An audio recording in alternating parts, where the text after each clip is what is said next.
Okay, today is going to be a big old rambling session and I have no clue where it's going to lead.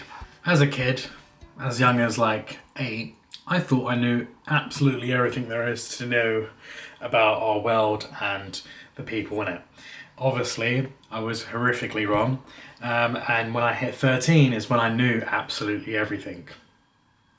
And then I got taught that I didn't know everything, and this pattern kind of always happens with me, and I get to a point where I feel like I know enough and I'm intelligent enough and I get the world that we're in, and then someone hits me and I go, oh yeah, maybe I didn't. And now I'm 24 and there are a generation below me that do things and think different things completely different from how I thought, and I'm starting to feel a little bit like a boomer, even though I'm only 24. I remember adults telling me certain things or their idea of things or their perception, and I'd look at them intensely in the eye and I would ignore what they said because they were talking craziness. Like, it was like something just didn't click in their head. And instead of correcting them or trying to understand where they're coming from, I wouldn't reply and I go, yep,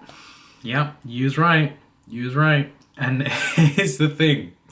I feel like the generation below me right now, obviously there's multiple generations, but they are doing things in certain ways of which I would never even dare to do or even do it that way. And they think differently and they act differently. And that's kind of normal, right? Every generation is its own generation and they act different and they think different and, whatnot. And normally the older people hate the younger people and they go, back in my day, we used to have to walk 35 miles to get a pint of water or something like that. I don't know where that came from. So it's kind of the common circle, right? That the elders hate on the young.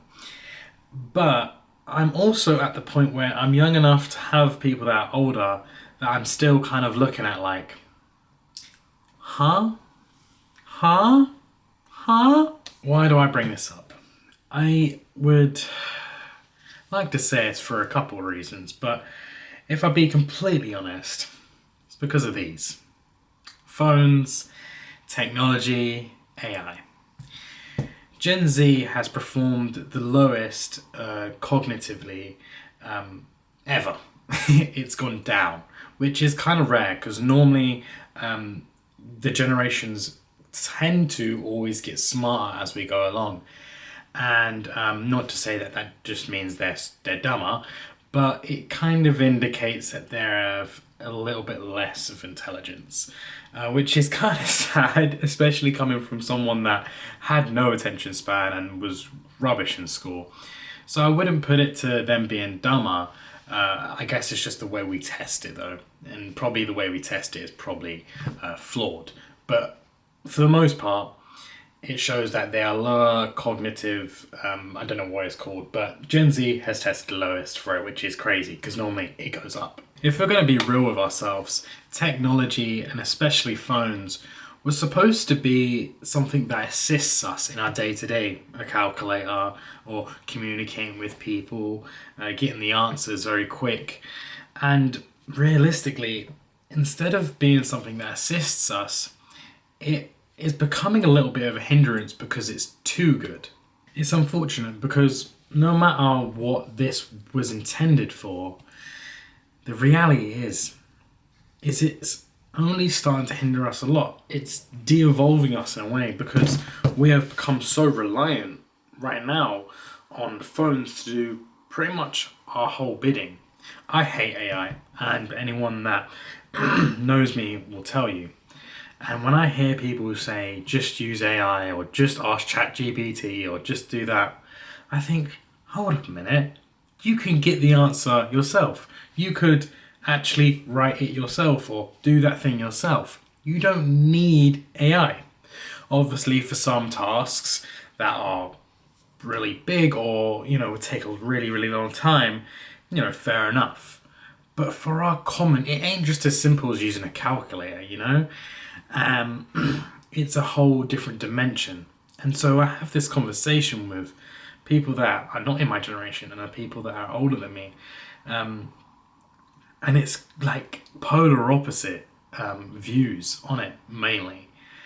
And it just blows my mind that no one actually knows what AI is and what it's capable of, and the dangers of it, or even the upsides of the capabilities that it can do.